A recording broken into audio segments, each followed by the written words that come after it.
बिहार में सियासी उठापटक के बीच बैठकों का दौर जारी। जदयू और भाजपा आज पहले अलग अलग करेंगे बैठक। एनडीए की बैठक के बाद नीतीश कुमार आज राज्यपाल को सौंप सकते हैं इस्तीफा।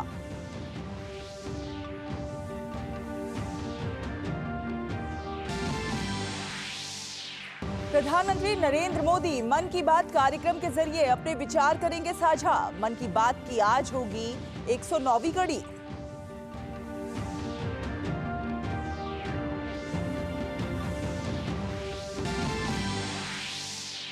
प्रधानमंत्री नरेंद्र मोदी आज सुप्रीम कोर्ट के हीरक जयंती समारोह का करेंगे उद्घाटन।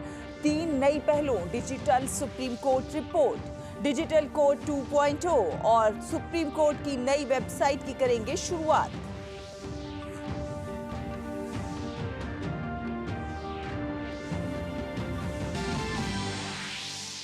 हमास के हमले में शामिल होने के आरोप लगने के बाद 6 यूरोपीय देशों ने गाजा में UNRWA की रोकी फंडिंग। अमेरिका, ऑस्ट्रेलिया और कनाडा ने पहले ही रोकी थी फंडिंग।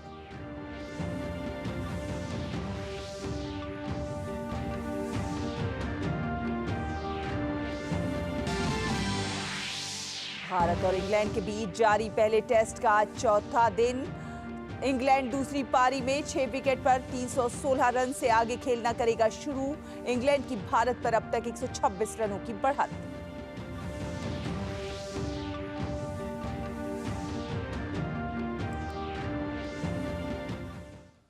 नमस्कार, डीडी न्यूज देख रहे हैं आप और आपके साथ मैं हूं शहला निगार। शुरुआत करते हैं खबर बिहार के सियासी हालात से।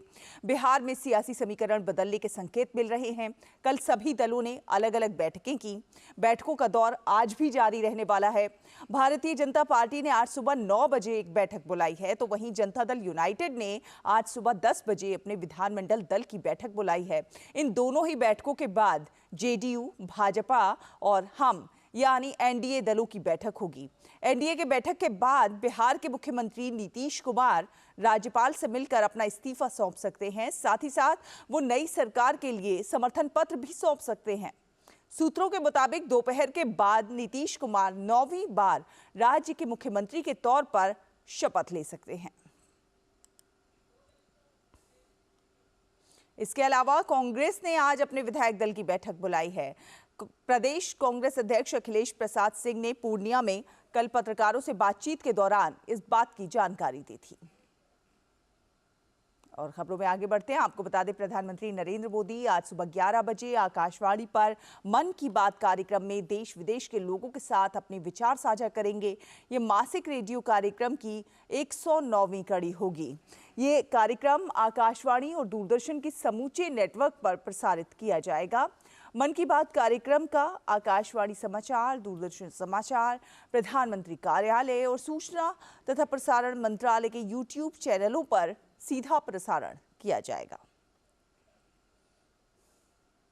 प्रधानमंत्री नरेंद्र मोदी आज सुप्रीम कोर्ट सभागार में सुप्रीम कोर्ट के हीरक जयंती समारोह का उद्घाटन करेंगे। इस अवसर पर प्रधानमंत्री नागरिक केंद्रित सूचना और प्रौद्योगिकी पहलें लॉन्च करेंगे, जिसमें digital supreme court report, digital court 2.0 और सुप्रीम कोर्ट की नई वेबसाइट शामिल है। इस मौके पर प्रधानमंत्री नरेंद्र मोदी सभा को भी संबोधित करेंगे। डिजिटल सुप्रीम कोर्ट रिपोर्ट देश के नागरिकों को मुफ्त और इलेक्ट्रॉनिक प्रारूप में सुप्रीम कोर्ट के फैसलों को उपलब्ध कराएगी। प्रधानमंत्री सुप्रीम कोर्ट की नई वेबसाइट भी लॉन्च करेंगे।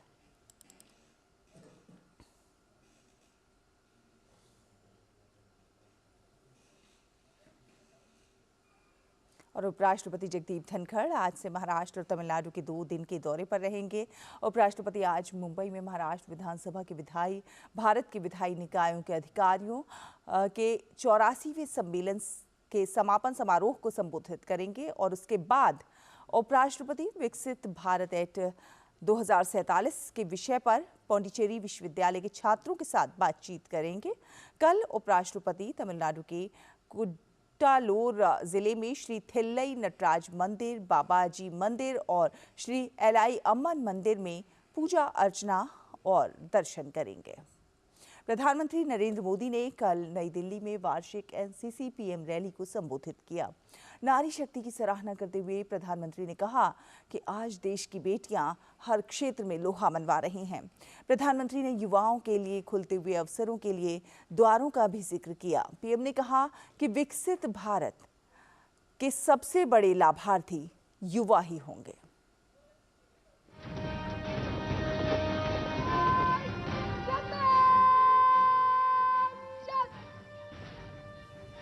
वार्षिक एनसीसी पीएम रैली में प्रधानमंत्री नरेंद्र मोदी को सलामी देते एनसीसी के कैडेट।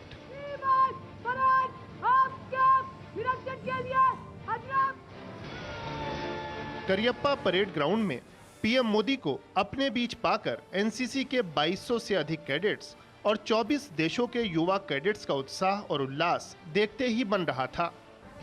प्रधानमंत्री ने कैडेट्स की टुकड़ियों का निरीक्षण करने के साथ साथ युवा शक्ति का हौसला भी बढ़ाया।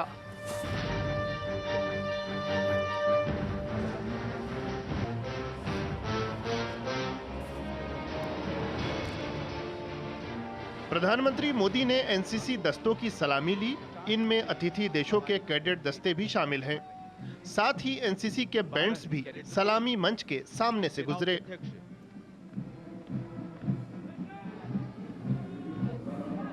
चेक रिपब्लिक चेकस्तान से 5, सिंगापुर से 10, नेपाल से 16, मालदीव से 4, वियतनाम से 13, भूटान से 12, श्रीलंका से 12 और अर्जेंटीना। एनसीसी पीएम रैली में देश की नारी शक्ति का भी शानदार नजारा हुआ। एनसीसी की महिला कैडेटों ने हजारों किलोमीटर की साइकिल यात्रा करके जमा की गई देश की मिट्टी से भरा कलश प्रधानमंत्री को सौंपा। रानी झांसी के किले से शुरू हुई नारी शक्ति वंदन दौड़ भी रैली के दौरान औपचारिक रूप से संपन्न हुई। 400 किलोमीटर की इस दौड़ की शुरुआत में सौंपी गई रानी झांसी की प्रतीकात्मक तलवार प्रधानमंत्री को सौंपी गई। शानदार सांस्कृतिक प्रस्तुतियों ने इस अवसर को और भी यादगार बना दिया। अमृतकाल की एनसीसी विषय पर पेश इन कार्यक्रमों में अमृत पीढ़ी के योगदान और सशक्तिकरण को दिखाया गया। नारी शक्ति गति शक्ति है हम, नई राह और मंजिल भी है। महान विभूतियों की तस्वीरों को थामे और तिरंगा झंडा लेकर शान से आगे बढ़ते एनसीसी के कैडेट्स एक भारत श्रेष्ठ भारत की चलती फिरती तस्वीर नजर आए। इस अवसर पर प्रधानमंत्री ने सर्वश्रेष्ठ कैडेट्स को सम्मानित भी किया। पीएम के हाथों पुरस्कार पाने वालों के चेहरे पर अलग ही खुशी दिखाई दी। एनसीसी पीएम रैली को संबोधित करते हुए प्रधानमंत्री मोदी ने देश की नारी शक्ति को सराहा। पीएम ने कहा कि आज दुनिया देख रही है कि भारत की बेटियां ऐसे लोहा मनवा रही हैं। स्टार्टअप्स हो या सेल्फ हेल्प ग्रुप्स, हर क्षेत्र में बेटियां अपनी छाप छोड़ रही है। युवा साथियों, बेटों और बेटियों के टैलेंट को जब देश बराबरी का अवसर देता है तो उसका टैलेंट पूल बहुत बड़ा हो जाता है। यही तो विकसित भारत के निर्माण की सबसे बड़ी ताकत है। पीएम ने कहा कि विकसित भारत युवाओं के सपनों को पूरा करने वाला होगा।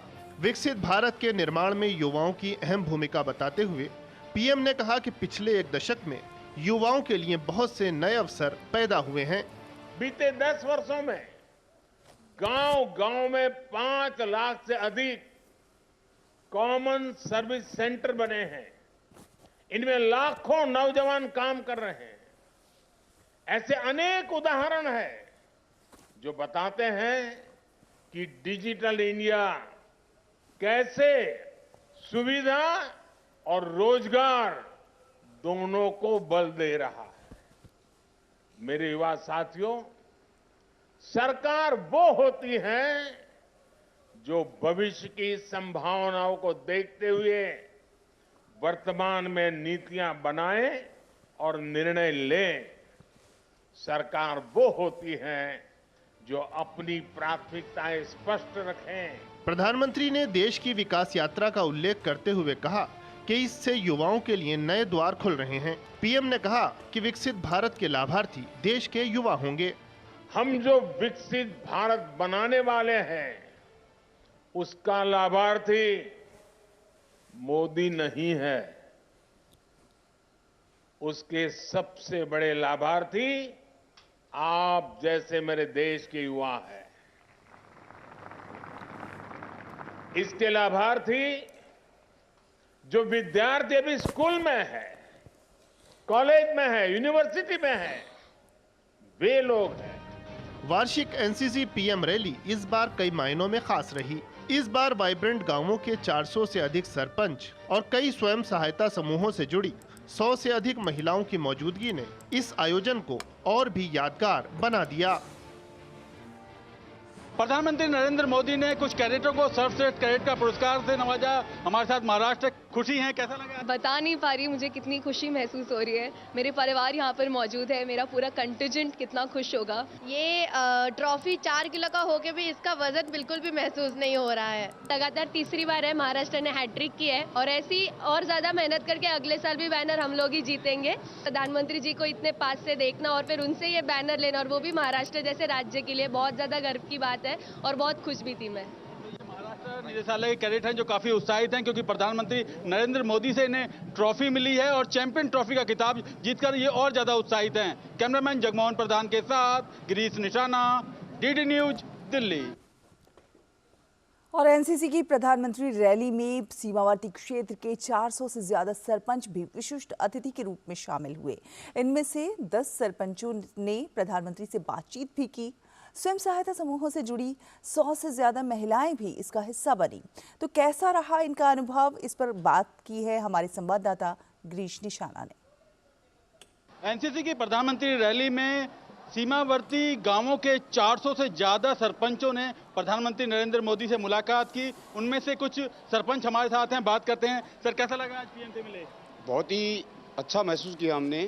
ये आज़ादी के बाद पहली बार यह पहल इस सरकार ने ली, तो जिससे कि हम जो सीमांत गांव के लोग हैं या प्रथम गांव के जो हम आज सरपंच हैं, बड़ा गौरवान्वित महसूस कर रहे हैं और विकसित भारत का सपना देख रहे हैं। हम ये कहना चाहेंगे कि आज हम सब वाइब्रेंट विलेज, जो आज तक अंतिम विलेज के नाम से जाना जाता था, आज सरकार ने हमें प्रथम श्रेणी में लाकर खड़ा किया और हमें प्रथम गांव का दर्जा दिया और एक विकसित गांव बसाने का जो गवर्नमेंट का, सरकार का सपना है, हम भी कंधे से कंधा मिलाकर सरकार की इस योजना को धरातल पर उतारने के लिए भरसक मेहनत करेंगे। जो प्रधानमंत्री ने हम लोग को इतना सम्मान दिया, जो 26 रिपब्लिक डे में हम लोग को सम्मान दे के बुलाया, तो उसमें हम लोग आईटीबीपी जितना सारे ऑफिसर्स, उन सबको भी धन्यवाद देना चाहता हूँ। सबसे पहले तो मैं भारत सरकार को बहुत बहुत धन्यवाद देता, हमें इतना अच्छा मौका दिया और प्रधानमंत्री जी ने गाँव को एक वाइब्रेंट विलेज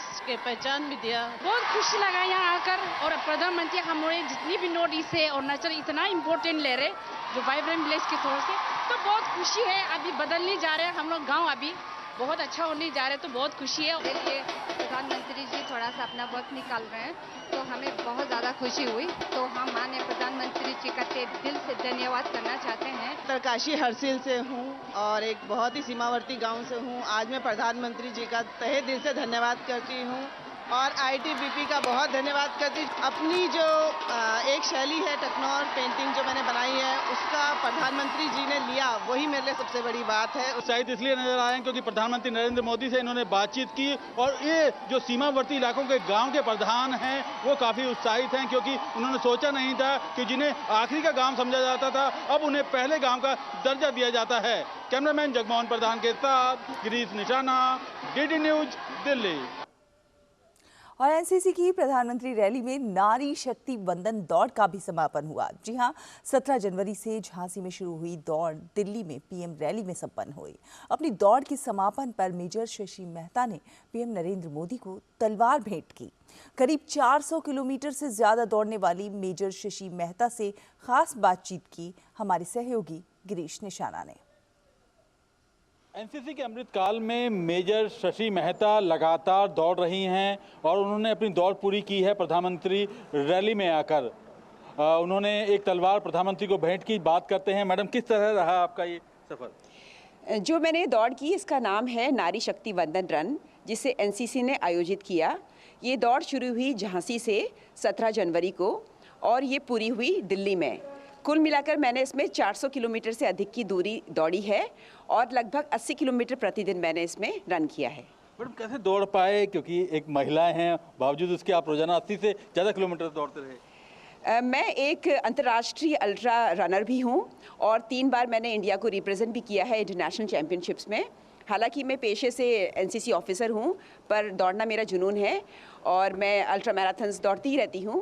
लेकिन हाँ, ये थोड़ा कठिन दौड़ थी क्योंकि रोज़ाना इतनी लंबी दौड़ करना आसान नहीं है, लेकिन इसका मकसद बहुत अच्छा है, नारी शक्ति। उसी को याद करके मुझे अंदर से बल मिलता रहा और मैं हिम्मत से दौड़ती रही। प्रधानमंत्री को जब आपने तलवार सौंपी तो उस समय कैसी फीलिंग आ रही थी? वो भावनाएं मैं शब्दों में बयान नहीं कर सकती।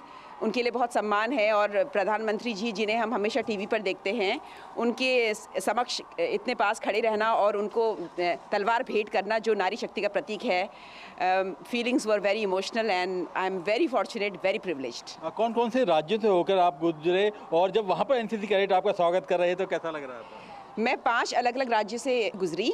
यूपी, मध्य प्रदेश, राजस्थान, हरियाणा, दिल्ली, इन तमाम जगहों से मैं गुजरी और एनसीसी कैडेट्स मेरे साथ दौड़ रहे थे और कई जगह तो वो कई किलोमीटर तक मेरे साथ बने हुए थे, रिले रेस की तरह। लड़कियां मेरे साथ आती थी, 1 किलोमीटर बाद वो बदल कर दूसरी लड़की आ जाती थी, पर कोई ना कोई मेरे साथ हमेशा रहता था। यही नहीं, आम जनता भी मेरे साथ दौड़ रही थी। लोग हमें देख रहे थे, चीयर कर रहे थे और उन्हें लग रहा था शायद ये बहुत अच्छे मिशन में कहीं जा रही है, तो मेरे साथ वो कई कई किलोमीटर तक लड़कियां भी दौड़ते रहे, तो बहुत अच्छा अनुभव था। तो ये थी मेजर शशि मेहता, जो लगातार करीब 400 से ज़्यादा किलोमीटर तक दौड़ी और एनसीसी के अमृत काल के अंदर इन्होंने जो मिसाल पेश की है और नारी शक्ति की, वो अद्भुत मिसाल है। कैमरामैन मोंटी के साथ गिरीश निशाना, डीडी न्यूज, दिल्ली। और फिलहाल बुलेटिन में वक्त एक छोटे से ब्रेक का है। ब्रेक के उस पार खबरों का ये सफर जारी रहेगा। आप देखते रहिए डीडी न्यूज। मेरा काम वाइंडिंग का है, रिपेयरिंग का करता हूँ, मजदूरी का लाइन है। अब आज तो मेरा शरीर काम कर रहा है, कल मेरा शरीर नहीं काम करेगा तो मुझे कौन सपोर्ट करेगा? पेंशन नहीं है तो जीवन नहीं है। फिर ये ऐसा है जैसे शरीर के अंदर खून का होना, अगर खून नहीं है तो शरीर बेकार है। एनपीएस में जो मेरी आमदनी है उसमें मैं थोड़ा थोड़ा जमा कर लेता हूँ और मुझे पूरा यकीन भी है कि मेरा बुढ़ापा सही कटेगा पेंशन के थ्रू। अपने बेहतर कल को सुनिश्चित करने के लिए एनपीएस जरूरी है। ये नया भारत है, कभी हंसता कभी हंसाता है, हिसाब का पक्का है। जियो पेपर प्राप्त हुए। लड़ता है, झगड़ता है, पर आगे बढ़ता है। जो अपने दिल की सुनता है, खुल के बात करता है, सबको साथ लेकर चलता है। इस भारत की अलग ही पहचान है। जुड़े नए भारत से, जियो भारत से। ब्रेक के बाद स्वागत है आपका और चलिए अब बात करते हैं परीक्षा पर चर्चा की।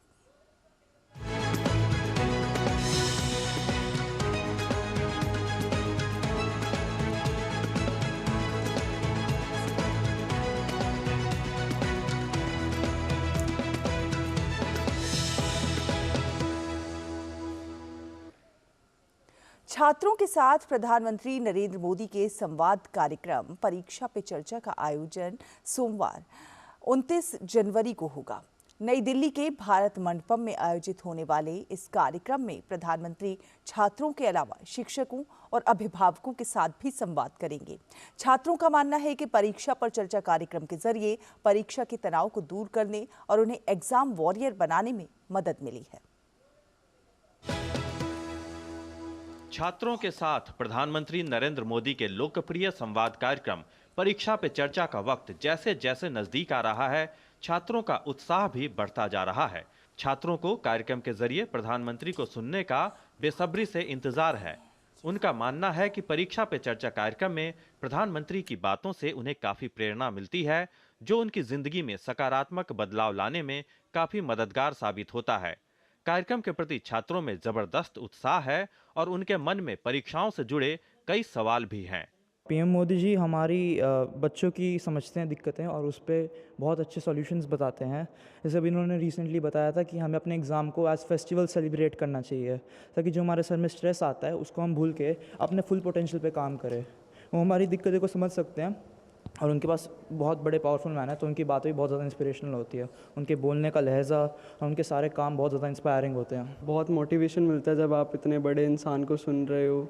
वो टाइम मैनेजमेंट के बारे में बताते हैं और आप अपने एग्ज़ाम फियर को कैसे ओवरकम कर सकते हो उसके बारे में बताते हैं। जैसे मैं फ़ेस करता हूँ, मैं एग्ज़ाम फ़ीवर फेस करता हूँ। बहुत बारी मुझे फ़ीवर से सफ़र करना पड़ता है एग्ज़ाम्स के टाइम पे due to stress and all that. और अगर मुझे चांस मिलता है क्वेश्चन पूछने का, and I will be asking how to overcome the stress from exam. Pariksha Pe चर्चा देखें तो उसके कारण हमें बहुत हेल्प मिलती है कि हम अपना टाइम मैनेजमेंट के बारे में सीखते हैं और हमारे को पता चलता है हम अपने टाइम को कैसे मैनेज कर सकते हैं। तो बेसिकली परीक्षा पे चर्चा और मोदी जी की बातें सुन के स्पेशली तो मतलब बहुत ही इंस्पायरेशनल चीज़ें पता चलती हैं और एक मोटिवेशन मिलता है कि जो एग्ज़ाम्स हैं वो एक टाइप के फेस्टिवल्स हैं, वो हमारे लिए स्ट्रेस नहीं है। इस बार परीक्षा पे चर्चा कार्यक्रम के लिए रिकॉर्ड संख्या में छात्रों, शिक्षकों और अभिभावकों ने पंजीकरण कराया है। परीक्षा पे चर्चा का 7वां संस्करण होने जा रहा है और कहीं न कहीं इसके पीछे माननीय प्रधानमंत्री जी श्री नरेंद्र मोदी जी का चिंतन है, उनका फिलॉसफी है। इसमें उन्होंने एक किताब लिखी थी द एग्ज़ाम वॉरियर, इसी बिंदु पर, और इससे ही शुरुआत हुई परीक्षा पे चर्चा की।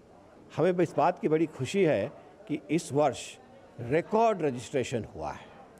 2,26,00,000 बच्चे, पेरेंट्स, टीचर्स इस कार्यक्रम में हिस्सा लेने के लिए, प्रश्न पूछने के लिए अपनी उत्सुकता को जाहिर करते हुए उन्होंने रजिस्टर किया है। पिछले वर्ष ही देखा जाए तो 39 लाख था और ये 39 लाख से बढ़ा है। इसमें 2 चीज़ें हुई हैं। एक, पहले जो ज़्यादातर बच्चे आ रहे थे वो CBSE स्कूल से आ रहे थे, लेकिन अब ये बच्चे स्टेट स्कूल बोर्ड से आ रहे हैं। तो इस 2,26,00,000 में 1,90,00,000 जो बच्चे हैं वो राज्य बोर्ड से संबंधित हैं। तो कहीं ना कहीं इसका जो प्रचार हुआ है ये पूरे देश में हुआ है और सभी राज्यों से बच्चों ने इसमें हिस्सा लिया है। और मैं ये कहना चाहूँगा कि स्वतः स्फूर्त रहा है। 2018 में शुरू हुआ परीक्षा पे चर्चा कार्यक्रम देश भर के छात्रों के बीच बेहद लोकप्रिय है। कार्यक्रम के जरिए प्रधानमंत्री नरेंद्र मोदी छात्रों को परीक्षा के तनाव से बेहतर तरीके से निपटने के गुर बताते हैं। Nishant Saurabh, DD news, Delhi. और अब बात विकसित भारत संकल्प यात्रा की।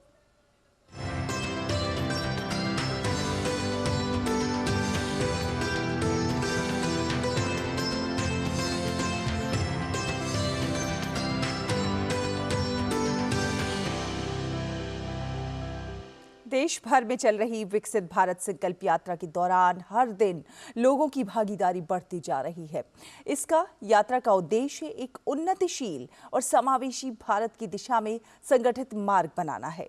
और इसी क्रम में मोदी की गारंटी वाली गाड़ी हिमाचल प्रदेश के पालमपुर पहुंची, जहां पर लोगों को केंद्र सरकार द्वारा चलाई जा रही विभिन्न कल्याणकारी योजनाओं की जानकारी दी गई। विकसित भारत संकल्प यात्रा कांगड़ा जिले के पालमपुर निगम के वार्ड नंबर 14 बनूरी पहुंची। इस मौके पर केंद्र सरकार द्वारा चलाई जा रही योजनाओं के लाभार्थियों ने बड़े उत्साह से सूचना, शिक्षा और संचार वैन का स्वागत किया। इस दौरान LED के माध्यम से लोगों को केंद्र सरकार द्वारा चलाई जा रही विभिन्न कल्याणकारी योजनाओं की जानकारी दी गई। साथ ही प्रचार सामग्री भी वितरित की गई, जहां वंचित लोगों को केंद्र सरकार की योजनाओं के बारे में जानकारी दी गई।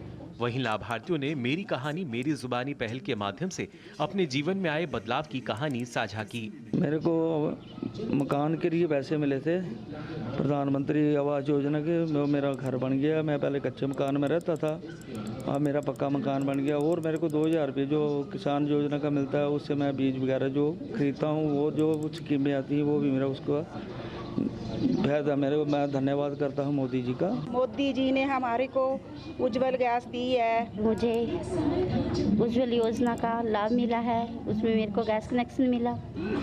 और पहले बड़ी परेशानी होती थी, हमें चूल्हा जलाने के लिए लकड़ियाँ इकट्ठी करनी पड़ती थी। मेरे को मोदी जी ने मकान दिया, मैं कच्चे मकान में रहती हूँ, अब मोदी जी ने मकान बना दिया उसका बड़ा धन्यवाद करती हूँ मैं। केंद्र सरकार की ओर से चलाई जा रही योजनाओं का लाभ हर तबके को मिल रहा है। यही वजह है कि आज देश का हर व्यक्ति मोदी की गारंटी पर विश्वास कर रहा है। कार्यक्रम के दौरान लोगों को उज्ज्वला योजना, आयुष्मान भारत समेत केंद्र सरकार की कई योजनाओं की जानकारी दी गई। मोदी जी ने कहा है कि जब तक मेरा भारत का गरीब, उसके लिए अगर मैं 5 लाख रुपए की चिंता ना करूं तब तक मैं चैन से नहीं बैठूंगा। ऐसी सरकार तुम्हारे आशीर्वाद करने आई और मोदी जी ने ये महसूस किया तथा मोदी जी ने ये किया। अगर मोदी जी भी महलों से निकल कर आते तो मोदी जी के दिमाग में ये बात ना आती। वहीं विकसित भारत संकल्प यात्रा जब पालमपुर निगम के वार्ड नंबर 15 होल्टा के भरमात पहुंची तो लोगों ने बड़े ही गर्मजोशी से वैन का स्वागत किया। इस मौके पर लोगों को विभिन्न कल्याणकारी योजनाओं की जानकारी तो दी ही गई, साथ ही लोगों की समस्याओं का समाधान भी किया गया। इस मौके पर अधिकारियों ने उज्ज्वला योजना, आयुष्मान भारत कार्ड, किसान सम्मान निधि योजना समेत केंद्र सरकार की कई योजनाओं की जानकारी दी। कार्यक्रम के दौरान लोगों को योजनाओं से संबंधित प्रचार सामग्री भी बांटी गई। इस मौके पर भाजपा के पदाधिकारी भी मौजूद रहे। हमें किसान निधि के तहत 2000 रुपया साल 2000 रुपया मिलता है और 6000 साल का मिलता है, जिससे हमें अपने बीज लेने में और औजार वगैरह लेने में हमें बहुत सहायता होती है। किसान निधि का मुझे 6000 रुपये पर साल पर ईयर का मिलता है, उससे खेती बाड़ी के लिए सहायता मिलती है। मैं पहले चूल्हे से खाना बनाती थी, मोदी जी ने गैस दी थी, गैस से खाना बनाने लग गए। बड़ा बड़ा धन्यवाद है ना। 2000 रुपये मिलता हमारे को, उसमें हम खेती बाड़ी करते हैं और उसके औजार खरीदते हैं और मोदी जी का बहुत बहुत धन्यवाद। प्रदेश में चल रही विकसित भारत संकल्प यात्रा को लोगों का भरपूर समर्थन मिल रहा है। इस यात्रा का सबसे बड़ा मकसद ही यही है कि कोई भी हकदार सरकारी योजनाओं के लाभ से छूटना नहीं चाहिए। ऐसे लोगों तक पहुंचने के लिए मोदी की गारंटी वाली गाड़ी गांव-गांव पहुंच रही है। Bureau report, DD news.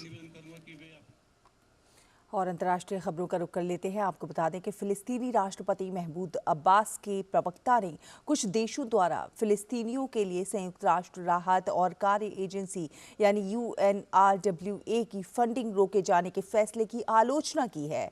Gaza में फिलिस्तीनियों के लिए UNRWA की फंडिंग रोकने वाले देशों की सूची में ब्रिटेन, इटली, नीदरलैंड और फिनलैंड भी जुड़ गए हैं, जबकि इजराइल के आरोपों के बाद संयुक्त राज्य अमेरिका, ऑस्ट्रेलिया और कनाडा पहले ही UNRWA की फंडिंग को रोक चुके हैं। 7 अक्टूबर को इजराइल पर हमास के आतंकवादी हमले में UNRWA के कुछ सदस्यों के शामिल होने के आरोपों के बाद इन देशों ने यह फैसला लिया है। हालांकि इस बीच UNRWA ने कहा है कि इस संबंध में उसने अपने कई कर्मचारियों की जांच शुरू कर दी है। और अब खबर खेल की है। भारत और इंग्लैंड के बीच 5 मैचों की टेस्ट सीरीज का पहला मैच हैदराबाद में खेला जा रहा है। मैच के चौथे दिन इंग्लैंड आज अपनी दूसरी पारी में 6 विकेट पर 316 रनों से आगे खेलना शुरू करेगी। कल तीसरे दिन इंग्लैंड ने वापसी करते हुए दूसरी पारी में भारत पर 126 रनों की बढ़त बनाई।